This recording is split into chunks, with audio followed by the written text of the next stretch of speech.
This edition of Mac Voices is supported by you, our viewers and listeners, through our Patreon and PayPal sponsorship options.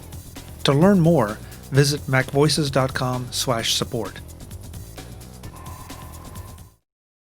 Welcome to Mac Voices. This is the talk of the Apple community, and I'm Chuck Joyner. Josh Centers is back for the second part of our conversation about his new Take Control of iOS 14 and iPadOS 14. This time we start with some of the new security features of iOS 14 and what they mean to you and how they're protecting you from the bad guys out there. We then shift over to iPadOS 14, and Josh tells us what does and doesn't make the transition over from iOS 14, as well as some of the things that are iPad specific. So let's just get back to it with Josh. I'm sorry, I don't know what the heck's happening. My phone is possessed. That's a lively place you got there. Well, I am running beta, so. Oh, yeah. Josh, how about security in iOS 14? Have we seen any enhancements there? Because it just seems like that is such a hot topic anytime we start talking about anything. Yeah, there's a lot of really interesting new privacy stuff with iOS 14. Some of it you might have seen in the news lately. Apple is being a lot more aggressive about blocking identifiers from advertisers. And Facebook's actually throwing a fit about that because they're saying that Apple is going to seriously hurt their business by doing that, which I'm sure all of us are very, very sad about. So that's one thing. And that happens. A lot of this stuff happens automatically. Like I cover some of it in the book. A lot of it just isn't. You have to like turn it off yourself if you want to. Some other interesting things Apple's doing, and they're really getting aggressive with privacy. For instance, there's now an indicator to show you if an app is accessing your video camera or your microphone. Like you'll see like a little dot up in the corner. So, you know, those of us who have been convinced that Facebook's recording our conversations without us knowing, well, now you will know because there'll be like that little indicator there. Something that's really interesting too, and this caused a lot of controversy early on. Oh, hold on. What the heck? Hold on. Josh is running betas. Now I have a. Okay. I have a walkie-talkie app, and somebody just opened their mic up. Sorry, I forgot about that. Anyway, super professional here. What were we talking about? The privacy stuff. So now iOS 14 will tell you if an app is accessing your clipboard. And now there are legit reasons why an app might access your clipboard without you manually pasting something. For instance, there are a lot of apps like Overcast, the podcast player, where it will search your clipboard and see if you have like a feed URL you copied, and it will offer to automatically import that for you, which is, you know, really nice and, you know, keeps you from having to, you know, do some of the fiddly stuff. But then an interesting thing happened. People opened TikTok was the one that was the most notorious about this. People opened the TikTok app and it would just constantly TikTok's reading from your clipboard, TikTok read your clipboard, TikTok read your clipboard, like just constantly reading your clipboard while the app was open. And so a lot of apps had to be like, oops, oh, that was a bug. We didn't mean to do that. So sorry. and had to fix their apps so they stopped spying on your clipboard. Another really interesting thing that Apple is doing, I'm not sure how I feel about this one because it's a little annoying, but I do like it. So Apple, by default in iOS 14, apps cannot access your third-party apps cannot access your entire camera roll, right? So like, so if you go into Twitter or you go into Facebook, we'll pick on Facebook a little bit because I think they're the one people worry about. You go into Facebook and you want to post a photo. So what you have to do is you're prompted to give Facebook access to certain photos, and you get a little dialogue and you select the photos it can see, and then you go to upload a photo to Facebook, and then you have to again choose the photo. So it's a little confusing because like you'll choose it once. Like I've done this with tweets. Like I'll try to tweet a picture, and like I'll think I'll have chosen the photo, and then I tweet it. I'm like, oh wait, no, I didn't actually choose it. I just made it so Twitter could read the photo. So it's not the most user-friendly thing yet. I'm hoping the app updates after iOS 14 comes out will smooth out the rest of that. And like another thing I have to do is I'll have to manually quit the Twitter app So I'll get that prompt again. Like I don't have any way of bringing up that prompt right now in the Twitter app. But it's annoying. I'm not sure if people are going to like that, but I do like the fact that Facebook, Twitter, and these other apps can't just read my entire camera roll for whatever reason. Like it gives you more control over that sort of thing. And finally, another really interesting thing on the privacy front. I mean, there's a lot of interesting things on the privacy front, but something else that's interesting is that you can. So a lot of apps need to have your location, right? Like a weather app needs to know your location for it to give you hyper local weather forecasts. And so what you can do now, so because it used to be you would either share your location data or you wouldn't. And if you didn't, then it might break the app. And if you do, you might be sacrificing your privacy. Well, now what you can do, you can actually set it to share your approximate location. So the app won't have like the exact location of your house or whatever. It'll have like a more general area, like maybe like your town that you're in. So it helps guard your privacy a bit while still giving you useful local information. So that's another really interesting thing Apple's doing on the privacy front. So I guess, and this is really foremost in my mind because just today I did a Catalina reinstall, and that meant that we had to jump through all the security hoops that that Mac OS Catalina has, which is not a bad thing if you value privacy. If you don't, it's annoying as the devil. If you do, then it's the price you're paying. And from what you're describing, it doesn't sound like we have a lot of those security measures that are getting in our way. Is that an accurate representation? Yeah, not yet. Like I said, I hope that updates, app updates, will smooth out some of the photo privacy stuff and make that a little easier. And yeah, like I know what you mean about Catalina. And I was trying to use Big Sur today for some things, and it felt a little Vista-like in a lot of ways. I was constantly having to say, yes, this is okay. Yes, you can do this. Yes, I want to go to the website. No, really, I want to go to the website. Yes. So we're not quite there yet on iOS, but yeah, it's that stuff gets pretty annoying. And you get to a point where, what's the balance between convenience and usability and privacy and security? And, I think Apple's went a little far on the other end of that. So, maybe I'm hoping they can smooth that down across the board for everybody, because it is getting a bit annoying even for someone as paranoid as I am. Thank you for identifying yourself. Well, I really like some of the things you're describing for the phone, simply because now the phone is with us all the time. The phone has become such an indispensable part of our lives, and we're probably carrying around more personal information and actionable personal information on our phones than we even have on our Macs. And yet, I'm not saying that Apple has not been security conscious, because they absolutely have, but the idea of limiting access to photos, the idea of limiting access to the clipboard, those, to me, those are great things, because I hate to say it, it's probably not uncommon for some people to copy their passwords out of a password file or whatever, and then go and paste it in somewhere. That means it's sitting on the clipboard waiting to be intercepted.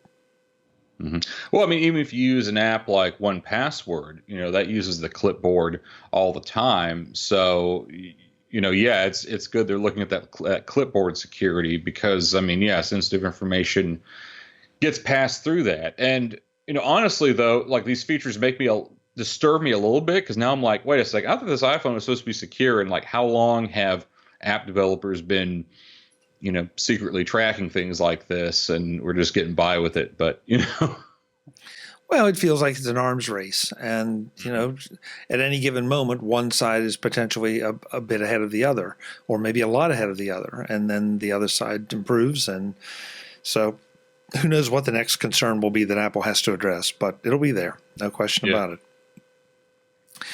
So anything else in iOS that we should talk about from a performance standpoint or usability standpoint?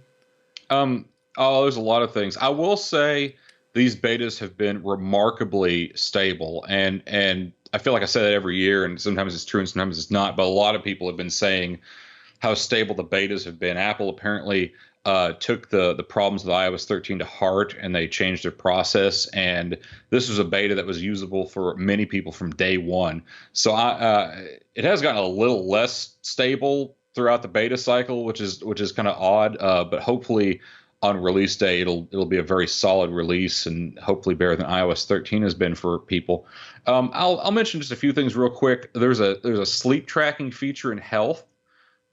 Notes has a lot of really cool stuff. Like, for instance, you can now draw what I call neat shapes. Like, if you just like kind of draw a triangle or a circle, if you hold your finger, your Apple Pencil there for a minute, it'll actually snap into place and be like a properly drawn shape. The Voice Memos app, you can put things in folders now, so you can now organize your voice memos. So if you're like me, you have hundreds of them.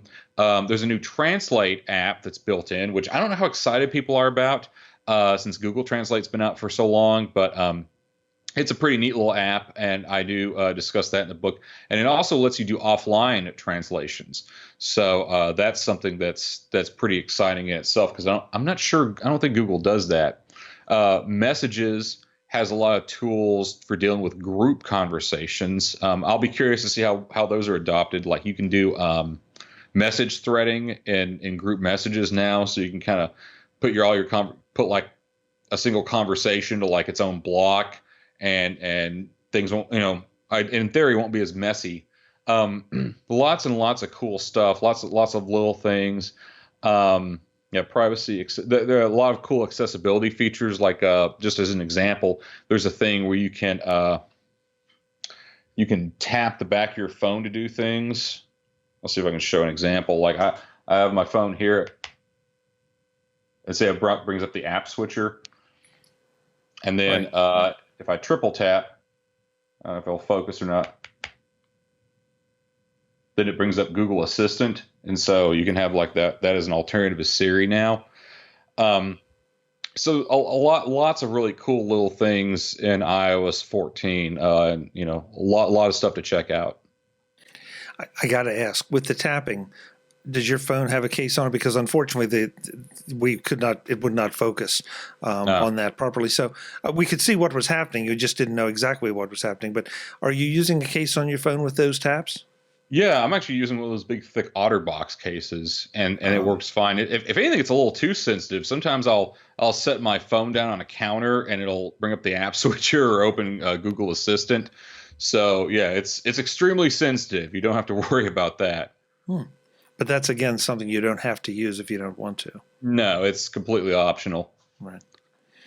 It sounds, a lot of us have been seeing the articles and hints and tips and tricks, for the beta since WWDC, or the virtual WWDC this year, and anxious to play with it. And, I personally, and we've talked about this a million times here, I don't want to play with betas because I don't have a spare machine that is not mission critical that I would have with me, and it doesn't work. But some of these things really do sound like they're not just bells and whistles, but they're actual useful things if they fit the way you work, or if you can adopt the way you work to fit them. Yeah, there's a lot of just really useful stuff throughout the whole update, and a lot of it is stuff in the background that I mentioned in the book. Like, Siri has gotten a lot smarter now. Actually, here's something people have been complaining about for a long time, is how Siri and incoming phone calls just take up your whole screen. Well, now, like, Siri is just a little globe at the bottom of the screen, and incoming phone calls show up as a banner at the top of the screen. So, when those sorts of things pop up, it doesn't just totally take over whatever you're doing. It's a lot smarter about how it uses space. So I think people are going to really like a lot of the new stuff in iOS 14, whether they even use it or not. For instance, Safari now blocks trackers automatically. So that's, you can even, there's a little badge you can tap and see how many it's blocked. It's very similar to Brave, if you ever used the Brave browser. So, that's something you get the benefit of, even if you have no idea it's there. And, I think things like that are great because, people don't have to learn anything new. It just happens automatically. Yeah, well, we're back to the whole privacy discussion again. This edition of Mac Voices is supported by you, our viewers and listeners through our Patreon and PayPal sponsorship options. To learn more, visit MacVoices.com/support. If you get value from MacVoices, please consider becoming a patron at patreon.com/MacVoices. You get access to the MacVoices Thinking Posts, exclusive Patreon-only video chats, as well as having your name in the credits of each MacVoices show for the months you support. Having you as a MacVoices patron helps us pay the bills and keep building and improving MacVoices. Or if one-time support is more your speed, use our PayPal option. You too will get your name in the show notes of every MacVoices episode for the month you contribute. Or you can support the show by writing a review in iTunes or buying through our affiliate links. Neither of these costs you anything, but they help MacVoices a great deal. Again, MacVoices.com/support. Thanks to everyone who contributes to keep MacVoices firing on all cylinders. All right, so let's kick over to iPadOS, because I would think that most of everything that you've described here probably applies to iPadOS. Anything notably that doesn't, because of the larger device? Yeah, the big thing, and this just really kind of bugs me. I don't know why this is the case. A lot of the home screen stuff is not an iPadOS. Like the app library, not an iPadOS thing for whatever reason. I don't know if it's just they have to think about a different way of implementing it, or if maybe they're just not planning to implement it at all. And also, there are no home screen widgets on iPadOS. Oh, before I forget about it, there is one more thing I want to mention in iOS, and this is something I'm very excited about. And it's actually a feature moving from iPad to iOS, but there's finally picture-in-picture video on the iPhone, which, like some people are just like, hey, who cares about that? But I like that because, I can be watching a video while doing something else. So it's a feature I'm getting a lot of use out of. But anyway, back to iPad. So the new widgets are there, but they're still stuck to Today View. You can't move them to the home screen, and there's no app library. So that kind of sucks. The big things in iPadOS, there's a lot of design changes. Things have become a lot more, for lack of a better term, Mac-like in terms of the sidebars and everything. They're a lot more rounded corners. Apple's try to make it so that the iPad makes a better use of space. For instance, the date picker is no longer the little virtual wheel that it is on the iPhone. It's now like an actual calendar you can pick a date from. So there's lots of little things like that in the iPad to make it more Mac-like. In terms of interactive features, the big new thing is this feature called Scribble, which all the Newton people are going to cheer about, because what Scribble lets you do is take your Apple Pencil and write text in any text field, and it will do handwriting recognition. Now, I've tried it. The handwriting recognition is pretty accurate. However, the gestures that you use to edit text, I'm a little confused by. Like, for instance, you like scribble through things to like through a character to erase it, and I've had trouble with that. And I'm not a big handwriting guy, so just in general, so I'm probably not the best judge of that. But I'm sure there are some people who are going to be very excited by Scribble. And a lot of this stuff is also in Notes. So there's actually a new tool in the Notes app to let you do handwriting recognition natively in Notes. So that way Notes knows that you're not just scribbling stuff, like you actually want to interpret it as text. And Notes has a lot of really interesting things with handwriting now. Like, for instance, you can select handwritten text. Now, I'm not talking about like text you translate through handwriting recognition. I'm talking about just like if you scribble down a name or a phone number or something, you can actually select those scribbles just as you would with text, and you can interact with things that way. For instance, you can if Notes identifies a phone number you've written down, you can tap and hold on it, and you can call, and it will recognize the number and let you start a phone call to that number. If you have an iPhone paired and you have the Wi-Fi calling stuff enabled. So if you're a big fan of the Apple Pencil, if you're a big fan of writing things, of handwriting, then the iPad OS update is going to be some big news for you. Does Scribble just work with an Apple Pencil, or can you use your finger for any of it? No, it's all. I It's think it's all all Apple Pencil. Yeah. okay. And I know you mentioned notes, but how about third-party apps? Is that something that the developers are going to have to update to take advantage of, or is it baked into the operating system in some way? I'm not quite sure. As far as I know, that stuff is only in the Notes app. I'm not sure if Apple is providing an API for that. I haven't heard of one. That doesn't mean there isn't one. But I would guess if other developers want to do that, they'll probably have to add it themselves.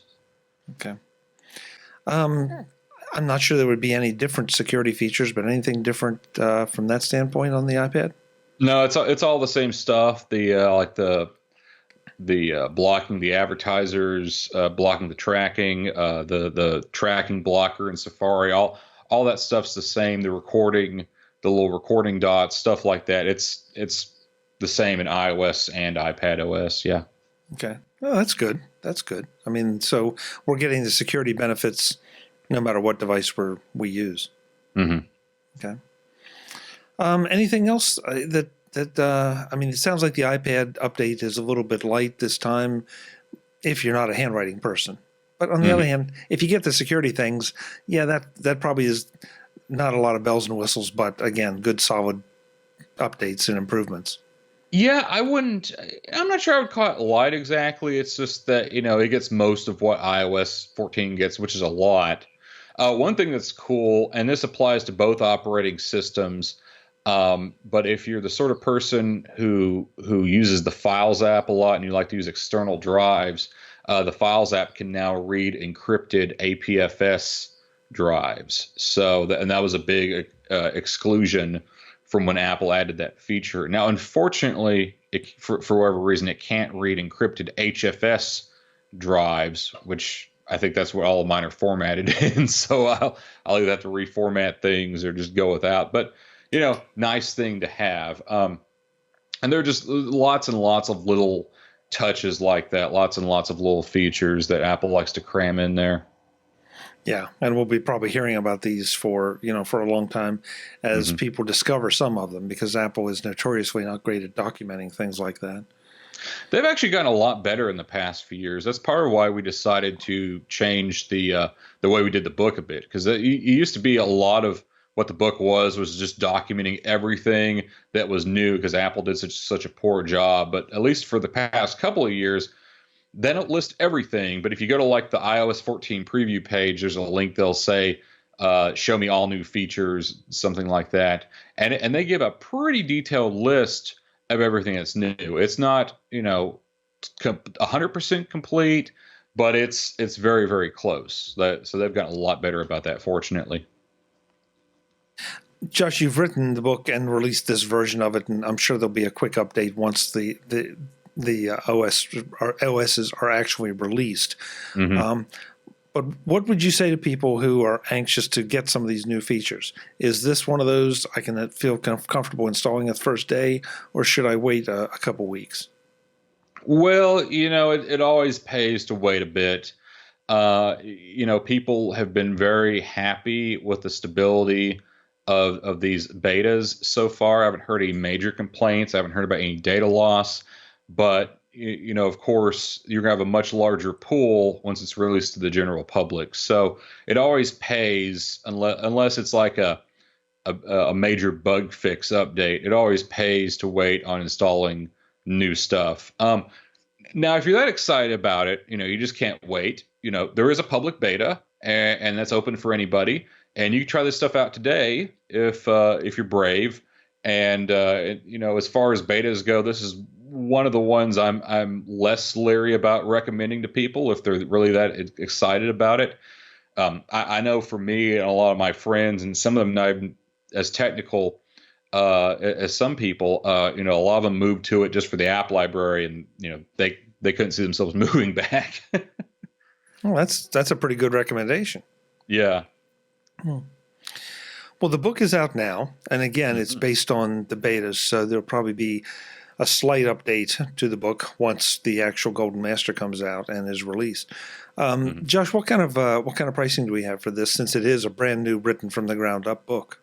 Right. So if you're looking at buying the book, if you've never bought an edition of this before, And I'm not sure how far back that goes. I don't for the upgrade pricing, but we'll get to that in a second. Anyway, the book is $10.99 if you're a new customer, and then the upgrade pricing. I'm not sure if you have to own iOS 13, the iOS 13 book, or if you have an older book. But the upgrade pricing is $550. And Joe Kissel has a Big Sur book out at the same time, and he actually told me there's a bundle. And I'll tell you the exact prices here in a second. Okay, so if you want both books, it's $16.99 for both books. You save, I think, 34% with the bundle. And then if you own previous editions of both books, the upgrade price is $12.99. So well worth all the time and effort both you and Joe have put into these books to make sure that we don't have to suffer, or that we taken full advantage of these things too.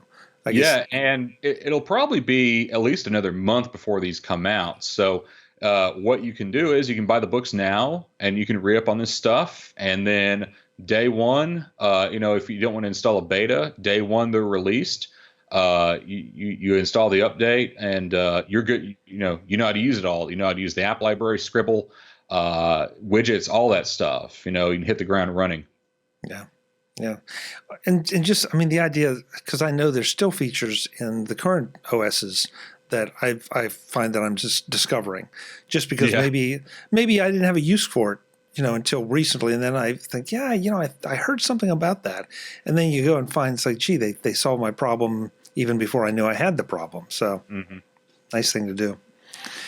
What else is on the horizon, Josh, for you? I know you have nothing else to do. No, nothing ever. I have the notes book. That will probably be the next one I work on updating, because that will be the easiest. And then the Apple TV book, which there's not a ton new in Apple TV yet. We'll see what the hardware announcements are. But there's a lot of HomeKit integration, so that's going to be a little trickier. And then that also brings me to a lot of overlap with my HomeKit book, Take Control of Apple Home Automation. There's some things I'm going to, like with some of the new stuff with security cameras, I'm going to figure out there. So the notes book update should be just around the corner. And then the other two might be a little while. And then at some point, Adam and I will have to update the preview book because I'm not sure if anything major has changed in preview, but everything now looks totally different with macOS 11. So we'll have to come to that one later. But yeah, that's just sort of the general publishing path looking over the next few months. Good. Well, that means we'll get to talk to you at least a few times before the end of the year. So terrific.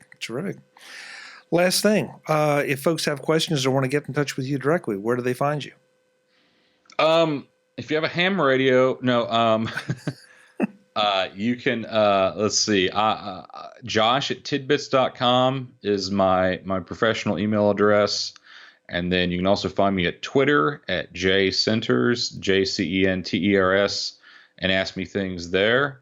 And of course, there's also Take Control Support if you have specific questions about the book. So those are probably the easiest ways to get in touch with me. Great.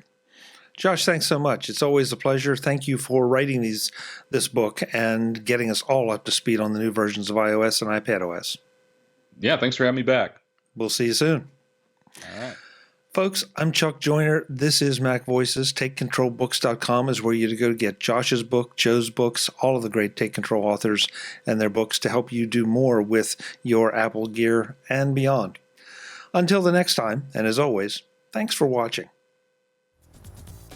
Visit MacVoices.com for show notes and to connect with Chuck on social media. Get involved in our Facebook group or like our Facebook page, and get more out of your Apple tech with Mac Voices Magazine, free on Flipboard and on the web. And if you find value in it all, consider supporting us through either our Patreon campaign at patreon.com/MacVoices or by making a one-time donation via the PayPal link on our front page and in the show notes of each episode. You will join these fine people who help bring you Mac Voices.